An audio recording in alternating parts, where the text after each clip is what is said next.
आलिहि व अस्हाबिहिल अत्किया वल अस्फिया वल मुहतदा।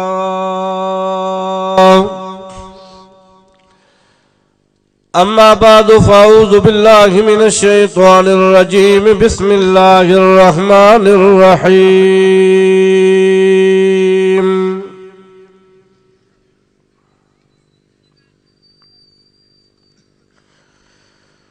अलिफ लाम मीम ज़ालिकल किताबु ला रैब फ़ीहि हुदल लिल मुत्तक़ीन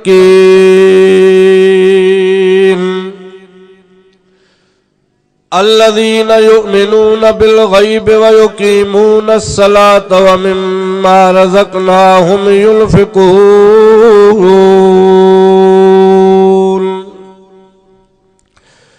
वल्लज़ीना युमिनूना बिमा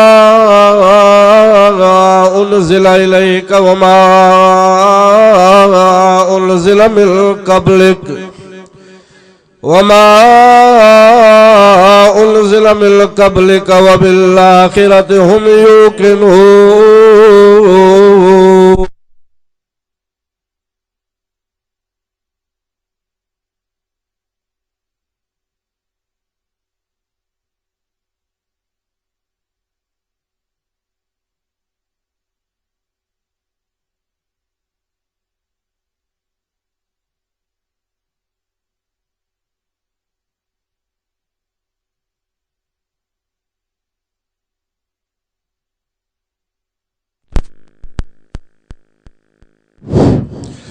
उलाइका अला हुदम मिर रब्बिहिम व उलाइका हुमुल मुफ्लिहून। सदक़ल्लाहुल अलियुल अज़ीम व बल्लगना रसूलुहुन नबियुल करीम व नहनु अला ज़ालिका लमिनश शाहिदीन व शाकिरीन वल्हम्दुलिल्लाहि रब्बिल आलमीन।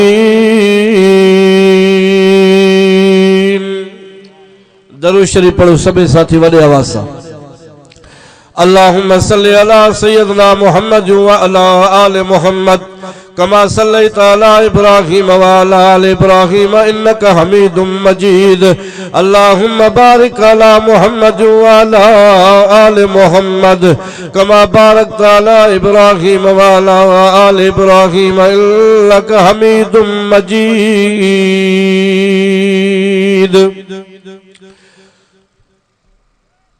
9 जनवरी सन 2022 ते गोठ मजारी खान कोलाची में ही सालाना जलसो अल्हम्दुलिल्लाह जारी है सारिया। उलमा किराम अचन था पिया, उन्हनि जा बेहतरीन बयान थींदा, उन्हनि जा बेहतरीन वाइज़ थींदा। अल्लाह ताला जी मेहरबानी सा कुछ वक़्त अल्लाह ताला पाजी रहमत कुदरत फजल सा हिन महफिल में मुखे भी वेहण अचण बुधण जी तौफीक अता फरमाई आ। नबी सही जो शान, सहाबा किराम जो शान, कुरान पाक जो शान हर आलिम असा जो अवा के बुधाए थो।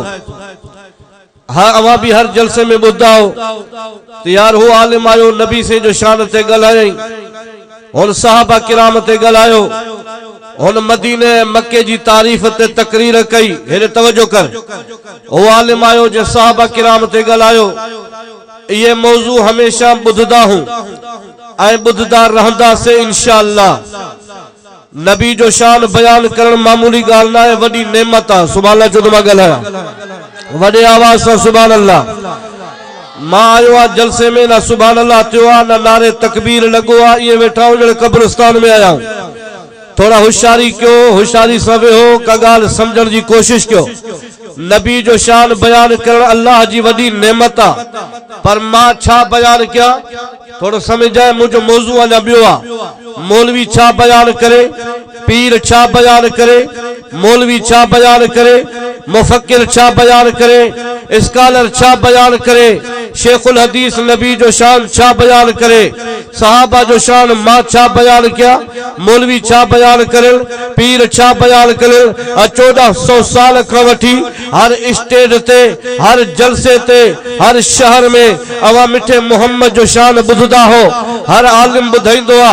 पर मुझा अजीज मां के मौजू ते गलाण तो चाया जैमें तवा के आजा वधिक फायदो थे। नबी जे शान ते सजी दुनिया गलाए थी, मां भी हर जलसे में गलाइंदो आ। पर मां छाया जो नबी जे शान के बयान करे सका। मुझे मोहम्मद जी सीरत के, मुझे मोहम्मद जे हुस्न के, मुझे नबी जे जमाल के, मुझे नबी जे जलाल के, मुझे नबी जे अखलाक के आज मां छा तो बयान करे सका।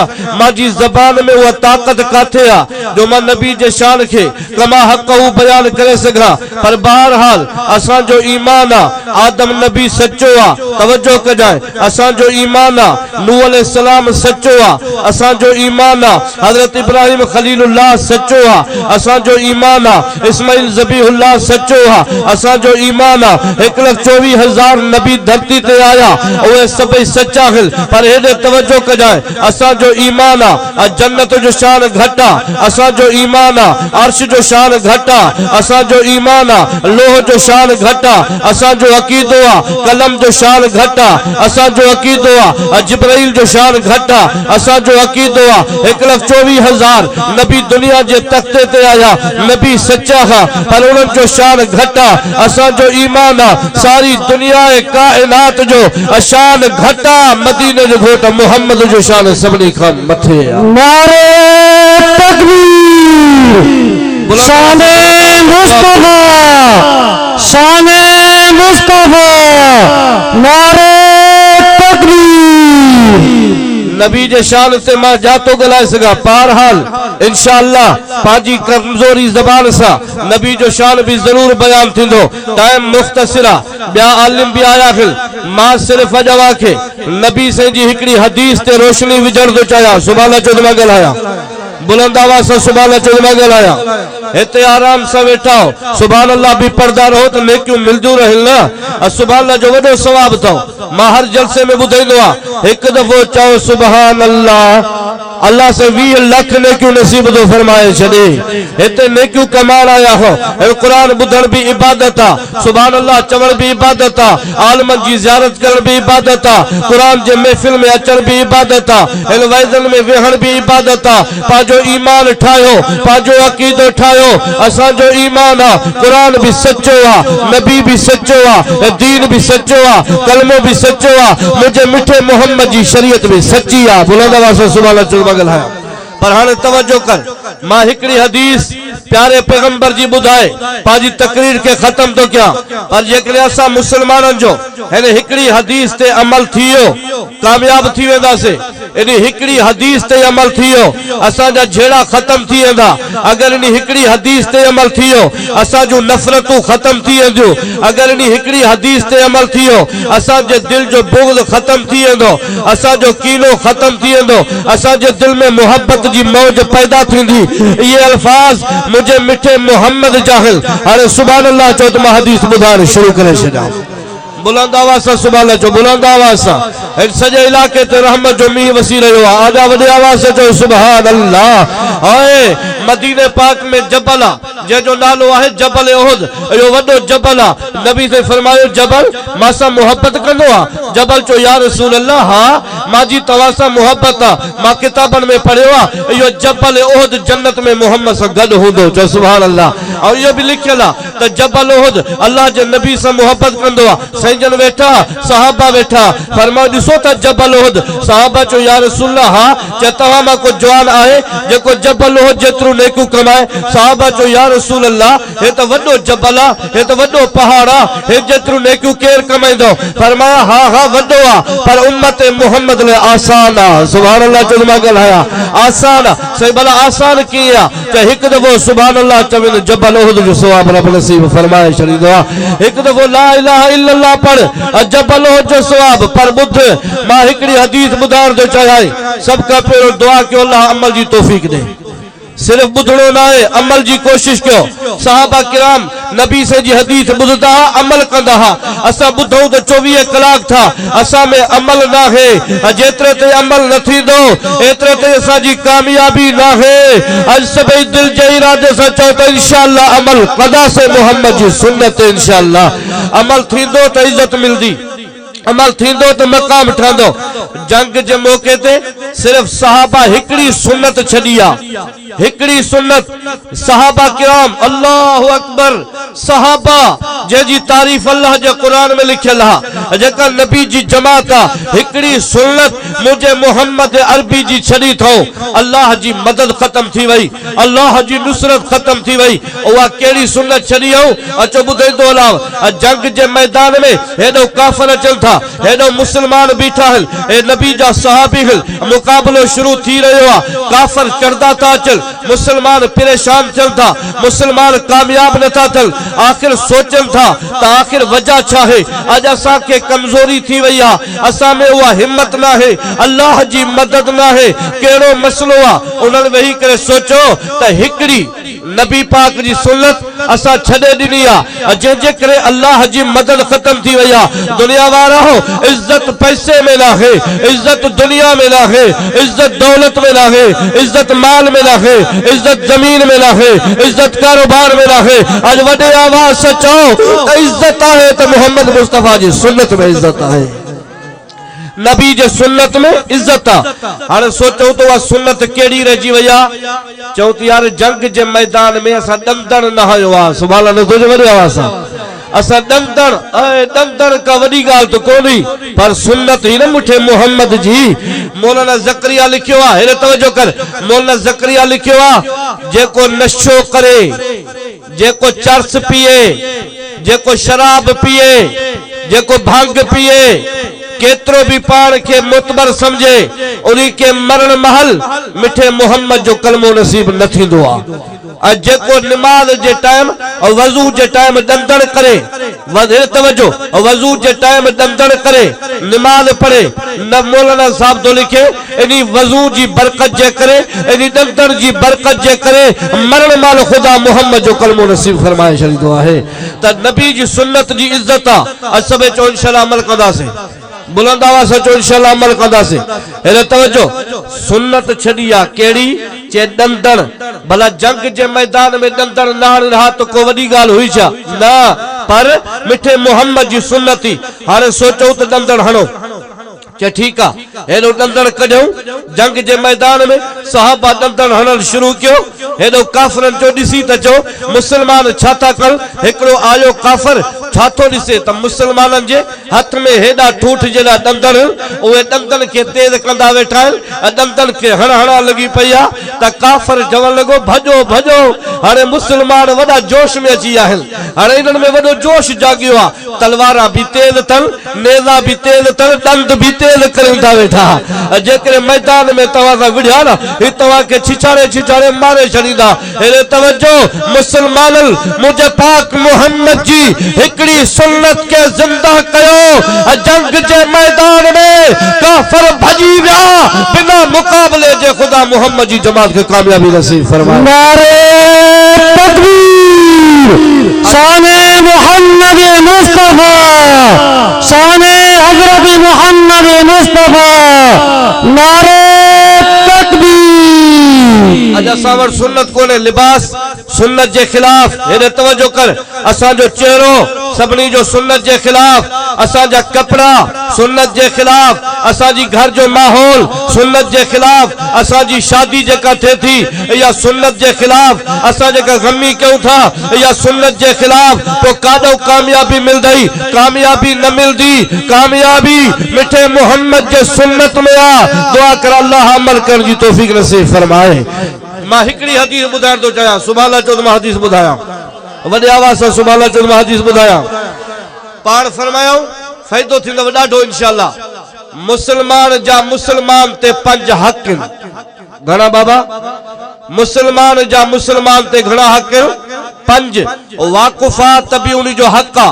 अगर मुसलमान गैर वाकुफ आ त बि उन्हीं जो हक आ, जेकॾहिं पाड़े जो आ त बि उन्हीं जो हक आ, जेकॾहिं ॿाहिरि जो आ त बि उन्हीं जो हक आ, सुञाणे थो त बि उन्हीं जो हक आ, नथो सुञाणेसि त बि उन्हीं जो हक आ। अगर हिन 5 हक़नि ते असां पाबंदी करे वेठो, हे झेड़ा ख़त्म थी वेंदा, हे नफ़रत ख़त्म थी वेंदी, इख्तिलाफ ख़त्म थी वेंदा, अल्लाह मोहब्बत जी मौज पैदा करे छॾींदो। ऐं मज़ारी जे ॻोठ वारो, अॼु तव्हांखे मां पाक मुहम्मद जे हदीस जा 5 हक़ ॿुधाईंदो हलां। पहिरियों हक़ सुभाणे अल्लाह चो हाणे ॿुधायां। नबी से फरमायो पाण हिक ॿिए खे सलाम कयो, चो सुभाणे अल्लाह, एक बे के सलाम क्यों। ए चाचो अचे तो चाचा अस्सलाम वालेकुम, हेलो ॿियो अचे तो चाचा अस्सलाम वालेकुम। नबी से जो सलाम वधायो, सलाम क्यों। इहा भी क़यामत जी निशानी थो। नबी से फरमायो अहिड़ो दौर ईंदो जो माण्हू वाक़ुफ़ के सलाम कंदा, गैर वाक़ुफ़ के सलाम न कंदा। अॼु असांजो जेको वाक़ुफ़ हूंदो आहे न उन्हीं खे चवंदो आहे अस्सलाम वालेकुम, जेको गैर वाक़ुफ़ हूंदो आहे उन्हीं खे चवंदो आहे असांखे सुञाणींदो ई कोन्हे, असां इनखे छाजे लाइ सलाम कयूं। अबा ही कावड़ियल आहे, मां सलाम कंदोमांसि, मूंखे जवाब ॾींदो ई कोन, मां जो इंसान झेड़ो लॻो पियो आहे। ॿुधी छॾियो, मुसलमान जो मुसलमान ते पहिरियों हक़ इहो आहे हिक ॿिए खे सलाम कयो। सहाबा चयो या रसूल अल्लाह सलाम में फ़ाइदो कहिड़ो आहे। फरमायो तव्हां सलाम वधायो, अल्लाह तव्हांजे दिलनि में मोहब्बत पैदा फरमाए छॾींदो। ए मुसलमान जो हक़ अथव, पंहिंजो थी सलाम करेसि, परायो थी सलाम करेसि, वेझो थी त बि सलाम करेसि, जेकॾहिं वेठो थी त बि सलाम करेसि। दिल में बुग़्ज़ कढ, दिल में हसद कढ, दिल में साड़ कढ। अस्सलाम वालेकुम, अस्सलाम वालेकुम, अस्सलाम वालेकुम। नबी से फरमायो जेको पहिरियों सलाम करे उन्हीं के 20 नेकियूं मिलदियूं, जेको वालेकुम सलाम करे उन्हीं के 10 नेकियूं मिलदियूं। सुभाणे अल्लाह चो वॾे आवाज़ सां। ऐ अल्लाह गंदे में गंदी जगह बाज़ार आ। सहाबी जो किस्सो ॿुधायो सलाम ते। गंदे में गंदी जगह कहिड़ी आ? बाज़ार। न वेंदा क्यों बाज़ार, कम हुजे तो वेंदा क्यों, न तो न वेंदा क्यों। उते अखियुनि जी नज़र जी हिफ़ाज़त न थींदी आ। बाज़ार को पाण खे बचायो। मस्जिद में वेंदा क्यों, गंदे में गंदी जगह बाज़ार आ। हाणे सहाबी जो किस्सो अची वियो सलाम ते, सुभाणे जो हाणे ॿुधाए। एक सहाबी आयो, साईं भले में भली जगह कहिड़ी आ। पाण फरमायूं भले में भली जगह जिब्राइल अचे तो ॿुधाए, चइसे भला जिब्राइल अचे, किताबनि में लिखियल आहे। उन्हीं पुछो ॿियो सवाल, सही भला गंदे में गंदी जगह कहिड़ी आहे। नबी से फरमायो जिब्राइल ॿुधाए। थोड़ी देर गुज़री, हज़रत जिब्राइल आयो। सुभाणे चो हाणे मां ॻाल्हायां। नबी से वटि चादर हूंदी, उहा चादर साईं जन पंहिंजे चेहरे मुबारक ते ॾिनी, चेहरे मुबारक ते ॾेई करे आराम सां वेही रहिया। हज़रत जिब्राइल अचे तो, हेॾे तवजो कर, जिब्राइल अचे तो। अम्मा आयशा चवंदी आहे जंहिंमहिल जिब्राइल क़ुरान शरीफ़ ॿुधाईंदो नबी से वेठा हूंदा हा, नबी से जे चेहरे ते पघर जा निशान ईंदा हा। जंहिंमहिल जिब्राइल मोटी वेंदो नबी से चादर मथे कंदा हा। अबा चवंदी आहे कसम रब्बे काबा जो, मां पंहिंजे महबूब जो चेहरो ॾिसंदी हुयमि त चंड में रोशनी घटि हूंदी हुई, मोहम्मद जे चेहरे में रोशनी ज्यादा होती ही। अब जिब्राइल आयो, साईं जन वेठा, चे जिब्राइल, चे जी साईं भले में भली जगह केड़ी आ, बुरे में बुरी जगह केड़ी आ। जिब्राइल चो साईं मां अल्लाह को पुछी अचा, चे वन भला पुछी आ। जिब्राइल वयो अर्श ते, थोड़ी देर खां बाद मोटी आयो। साईं मां पुछी आयो आ, चे ॿुधा। जिब्राइल ॿुधायो त भले में भली जगह केड़ी आ ऐं गंदे में गंदी जगह केड़ी आ। तवज्जो कर त मां नबी से जी हदीस ॿुधाए हाणे। फरमाया हब्बुल बिलाद इल्लाह मसाजिदुहा व अबगदुल बिलाद इल्लाह अस्वाकुहा। मुझे प्यारे नबी फरमायो भले में भली जगह मस्जिद शरीफ आहे, भले में भली जगह मस्जिद शरीफ आ। मस्जिद में वेंदा क्यों, मस्जिद में वेंदा क्यों। मां प्यारो नबी करीम सल्लल्लाहु अलैहि वसल्लम जी हदीस पढ़ी आ। जॾहिं अज़ान ॿुधे, अज़ान ॿुधी करे तैयारी कर, काॾे तो वञे, सही मां मस्जिद तो वञा। मुझे पाक नबी फरमायो अल्लाह के एॾो वणंदो आ, एॾो वणंदो आ, एॾो वणंदो आ ॼण इहराम ॿधी करे बैतुल्लाह जी ज़ियारत लाइ वञी रहियो आहे। फरमाई भले में भली जगह मस्जिद शरीफ। साईं भले में भली मस्जिद, चे हा भला गंदे में गंदी जगह केड़ी। हाणे नबी से ॿुधाइनि था, ॿुधजाए। हब्बुल बिलाद इल्लाह मसाजिदुहा, भले में भली जगह मस्जिद शरीफ। वाबगदुल बिलाद इल्लाह अस्वाकुहा, गंदे में गंदी जगह बाजार, गंदे में गंदी जगह बाजार। पर बुजुर्ग लिखियो अगर तो बाजार वञो भी सही तव्हां खे मजबूरी आहे उते कम आहे वञणो आहे बाज़ार सामान वठण आयो त टियों कलमो पढ़दा कयो सुभान अल्लाह वलहम्दुलिल्लाह वला इलाहा इल्लल्लाह वल्लाहु अकबर वला हौला वला कुव्वता इल्ला बिल्लाहिल अलील अज़ीम। इहो बाज़ार में वञण भी तव्हांजी इबादत में शामिल थी वेंदो। तव्हां बाज़ार जे नबी ने फरमायो भले में भली जगह मस्जिद गंदे में गंदी जगह बाज़ार चवण लगा सी तव्हांजो सहाबी आहे 24 कलाक बाज़ार वेठो हूंदो आहे इन्ही के समझायो बाज़ार छो थो वञे। नबी से उन्ही के घुरायो चए ख़बर मांखे तुंहिंजी दाह मिली आहे तो बाज़ार घणो वेंदो आहे चए या रसूल अल्लाह हा हा मां बाज़ार वेंदो आहे। अवां चयो हो त सलाम वधायो अवां चयो हो त सलाम वधायो हिते मांखे हिकिड़ो माण्हू मिलंदो आहे हिते माण्हू मांखे 2 मिलंदा आहिनि हिते मांखे 3 मिलंदा आहिनि बाज़ार में माण्हू घणा हूंदा आहिनि इन करे वेंदो आहे जे सभिनी खे मुहम्मद जो सलाम पहुचाए अचा। हेॾे तवजो कजाए 5 हक़ थी मुस्लमाननि जा पंहिंजे खे बि सलाम कर पराए खे बि सलाम कर जेको ॻाल्हाए तो उन्ही खे बि सलाम कर जेको नथो ॻाल्हाए उन्ही खे बि सलाम कर। सलाम करण मुंहिंजे मोहम्मद जी सुन्नत आहे ज़ोर सां चओ सुभान अल्लाह। वॾे आवाज़ सां सुभान अल्लाह चओ त मां ॻाल्हायां। बाक़ी 4 हक़ टाइम थोरो आहे बस मुख़्तसिर ॿुधाए छॾियां। ॿिए नंबर ते कहिड़ो हक़ आहे जेको दावत ॾे हुनजी दावत क़बूल कयो चओ सुभान अल्लाह। इहो मुस्लमान जो हक़ अथव। अगर वॾेरो सॾे असां सभई वञूं अगर गरीब सॾे त न वञूं अगर मोतबर सॾे त वञूं अगर गरीब सॾे त न वञूं न। जेको भी मुसलमान दावत ॾेव गमी में दावत ॾेव खुशी में दावत ॾेव हुनजी दावत खायो हुनजी दावत में वञो हुन गरीब जी दावत क़बूल कयो। या दावत क़बूल करण भी मिठे मोहम्मद जी सुन्नत आहे जो सुभान अल्लाह। एॾे तवजो दावत हाणे मोली अमानुल्लाह जे जलसे जी दावत मिली अबा ही तो कुरान जी दावत है ना पर जेकर शादी जी दावत ॾे हलिया वञो गमी जी दावत ॾे हलिया वञो पाड़े वारो सॾ ॾेव हलिया वञो मुसलमान जे सॾ में शरीक थियण या मिठे मोहम्मद जी सुन्नत आहे जो ज़ोर सां सुभान अल्लाह। हेॾे टाइम ख़त्म थी वियो आहे मां सॾ ते ॿुधायई हिकिड़ो साहबी आयो साईं मां जी दिलि थी चए मां तव्हांखे दावत कयां नथो चए ज़ोर सां सुभान अल्लाह।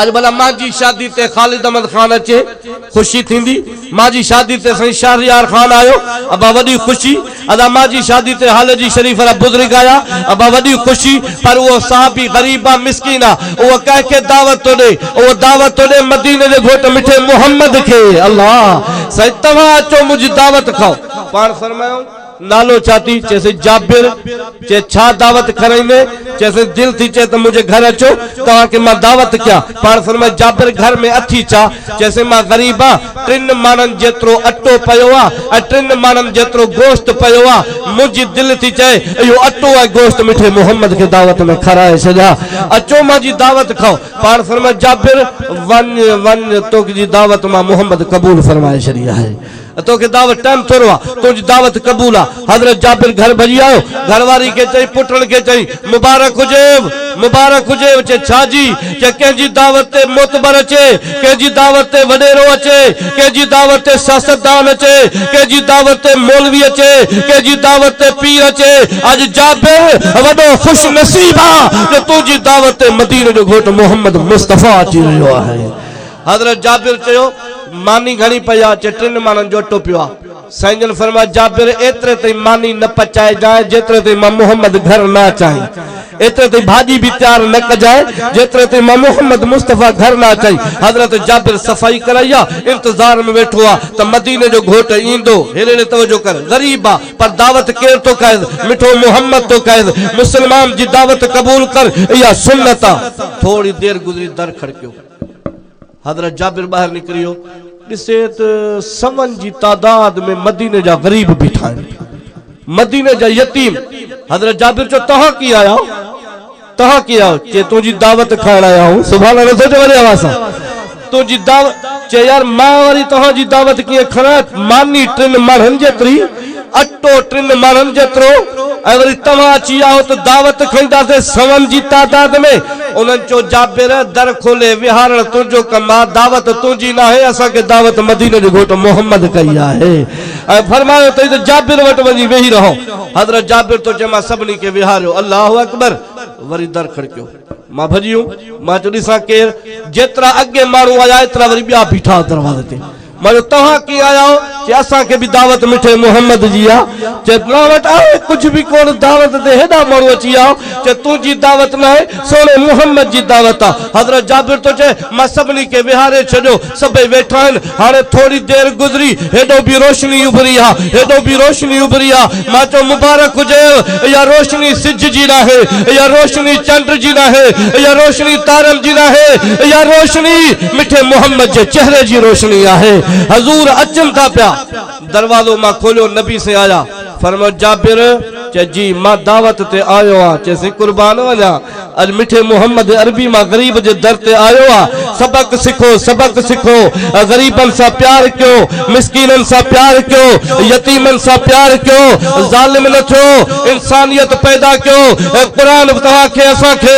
हमदर्दी तो सेखारे कुरान वॾे जी इज्जत तो सेखारे कुरान नंढे जी शफ़क़त तो सेखारे कुरान पाड़े जो हक़ तो सेखारे कुरान असां खे अखलाक तो सेखारे अज मुंहिंजी दावत ते वॾेरो अचे मां मापदो न आहियां जाबिर केॾो खुश नसीब आहे तुंहिंजे दरवाज़े ते मदीने जो घोट मोहम्मद आयो बीठो आहे जाबिर अटो काथे आहे सही पियो आहे खणी आ अटो आयो भाजी काथे आहे सही पई आहे मां जा मेहमान काथे से ओॾे वेठा आहियूं चे केतिरा आहिनि चइसे हज़ारनि जी तादाद में चे जाबिर हेॾे अटो बि खणी आ भाजी बि खणी आ हज़रत जाबिर चवंदा मां अटो बि खणी आयुमि भाजी बि खणी आयुमि नबी से पंहिंजी लोआब मुबारक कढी आहे लोआब नबी से पाजी लोआब मुबारक कढी अटे ते भी हई ए लोआब कढी करे भाजी ते भी हयो फरमायो त हाने विरहण शुरू कर सहा हजरत जाबिर चंदवा मां कुर्बान वना मोहम्मद जे लोआब ता अबू बकर जे पैर ते लगे त नांग जी जहर खत्म थी वेंदी आ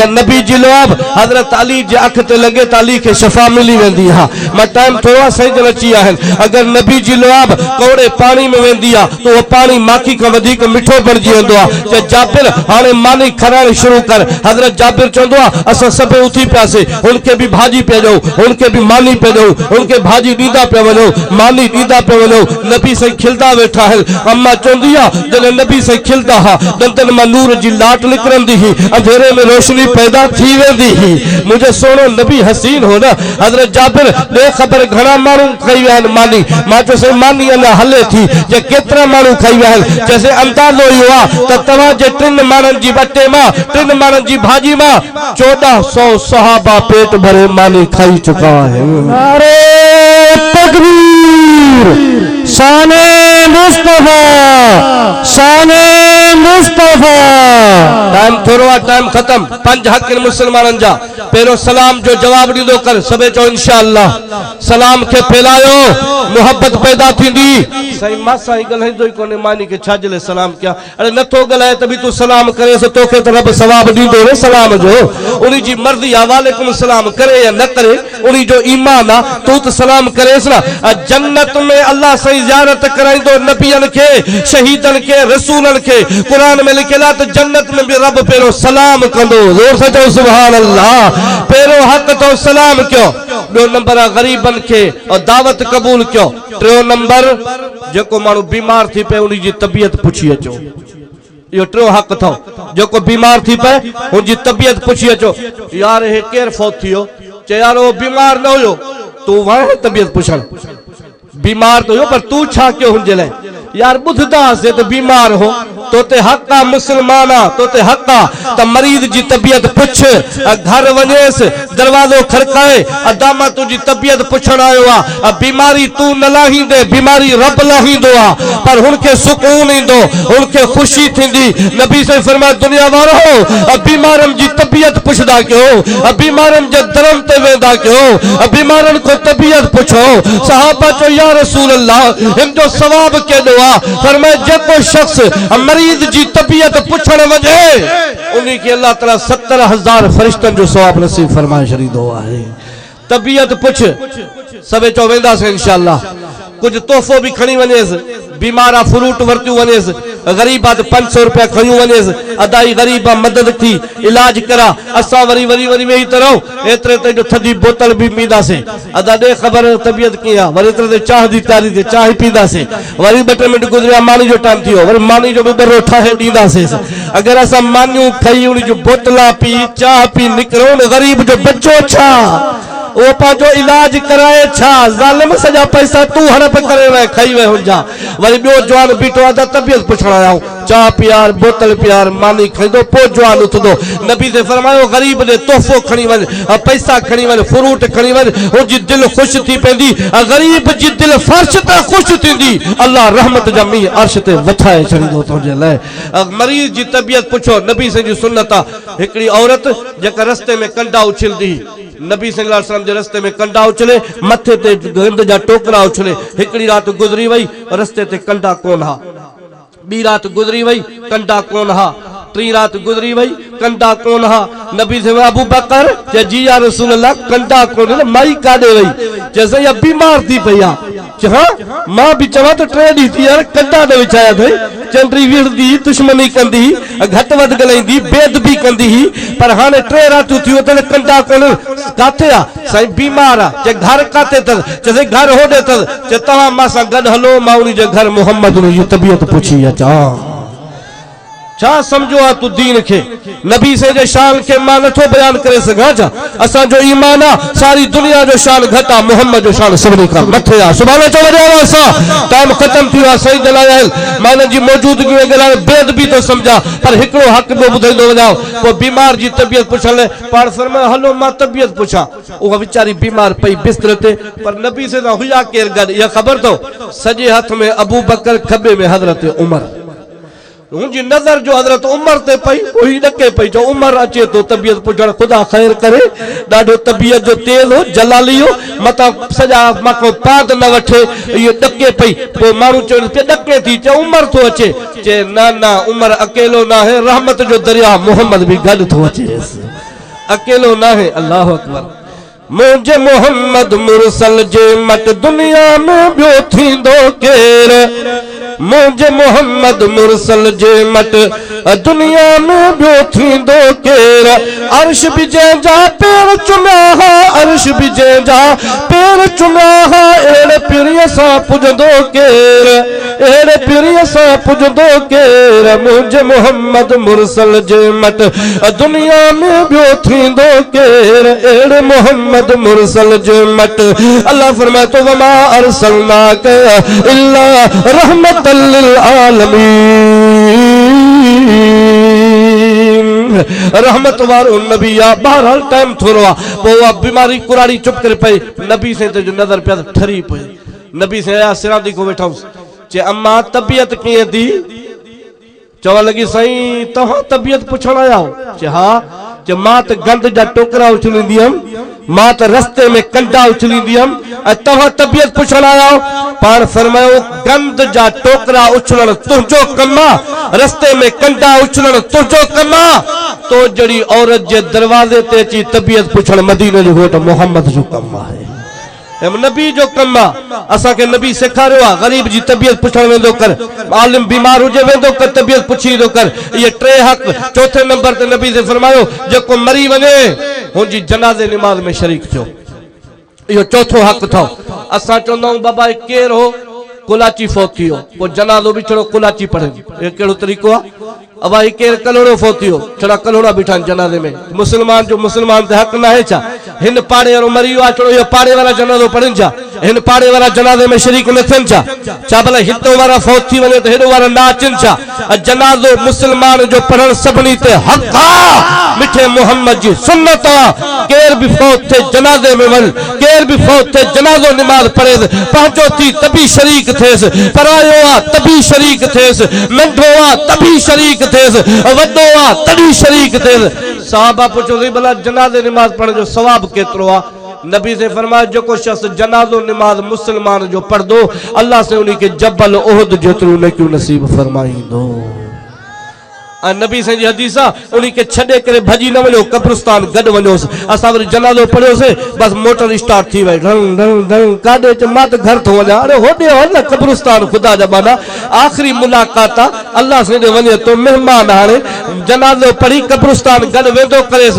या भी नबी से जी सुन्नत आ साहबा पूछो या रसूल अल्लाह एक जो सवाब केडो आ पर फरमाए जो को जनाज़ो पढ़े उन्हीं के जबल ओहद जेतरो सवाब जेको कब्रिस्तान तई गद वगे उन्हीं के खुदा बजबल उहद जो सवाब नसीब तो फरमाए छे। चार हक थिया। पंजो हक तशमियतुल आतिस निछचे तो वो मुंह ते हथ दे करे चवे अल्हम्दुलिल्लाह। जो निछ जो आवाज बुधे वो चवे यरहमुकल्लाह। निछचे ना मुंह ते हथ दो ये ना बस ये लेपोड़ी छड़ोगे मानू जे मुंह ते यो थोड़ो ख्याल कजो मुंह ते हथ ॾेई अल्हम्दुलिल्लाह। वरी जो जवाब बुधे वो चवे यरहमुकल्लाह। ए पंज हक तो मुसलमानन जा। आखिरी दफो बुधायो वना पहरो सलाम क्यो सबे चो इंशाल्लाह अमल कंदासे। सबे सबे सबे सबे सबे सबे जो इंशाल्लाह पांजे के भी सलाम कर पराए के भी सलाम कर। मोहब्बत पैदा कर बुग़्ज़ खत्म कर नफरत खत्म कर इज्जत पैदा कर वडे जो ख्याल कर नंढे जो अदब कर। बे नंबर ते नबी से फरमायो दावत कबूल कर जेको दावत नहीं उनकी दावत कबूल कर। टे नंबर ते बीमार जी तबीयत पुछा कर। चौथे नंबर ते अल्लाह अकबर चौथे नंबर ते जेको शख्स जनाज़े नमाज में शरीक थी। पंजे नंबर ते जेके निछ चे उन्हीं माल अल्हम्दुलिल्लाह चवे यरहमुकल्लाह चवे। बी गाल जेको मानू मरी वने ना तो पोयो आस्ता आस्ता हुंजी तारीफ कंदो वन।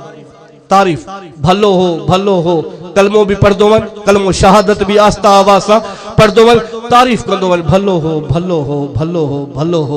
साईं भला इन्हीं चवण सा फ़ायदो जे पो अल्लाह जा मलाइक भी गड हुंदा आहिनि उहे ॿुधा आहिनि त सभई तारीफ कंदा आहिनि भलो हो। पो अल्लाह से पुछे तो फरिश्तन के तव्हां छा ॾिठो। साईं जनाज़े में वियासे पोयो जेका जमात अचे पई ना उहा सभु चए पई ॾाढो भलो हो। पो अल्लाह से चवंदो आहे भला हिन ते फर्श ते मखलूक राज़ी आहे त अर्श ते मां ख़ालिक भी राज़ी थी वियो आहियां। अल्लाह से उन जे जन्नत जो ऐलान तो करे। मासा से अब्दुल्ला शाह बुखारी गडो बचल शाह म्याणी वारो जलसे ते वनो पिया दौलतपुर हाजी इमदादुल्लाह गाड़ी हलाए पे फुल पोटरो मां हुजा हाजी साहब हुजे ऐं सही अब्दुल्ला शाह बुखारी हुजे जब दौलतपुर क्रास कैसे साईं के बुखार अची वियो। पर एडो बुखार आयो से अब्दुल्ला शाह के जो सफ़ा वठ जियो असा गाड़ी के सीधो मदरसे में फेरो से दौलतपुर वाले में मदरसे में पहुंचा से साईं अब्दुल्ला शाह मा जो हाथ पकड़े चे मौलवी राशिद मां जो साईं मां के हमेशा जलसन में घर खणदो हो। मौलवी राशिद मां जो जी साईं मां अगर मरी वना तो चो जाए अब्दुल्ला शाह भलो हो।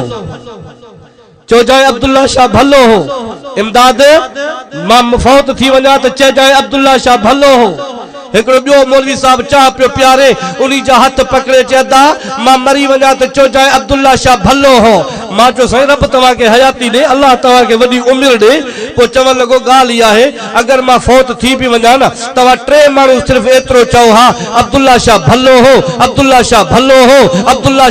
हो तवा टिन मानन जी गवाही ते अल्लाह मां के जन्नत में जगह नसीब फरमाए छड़े।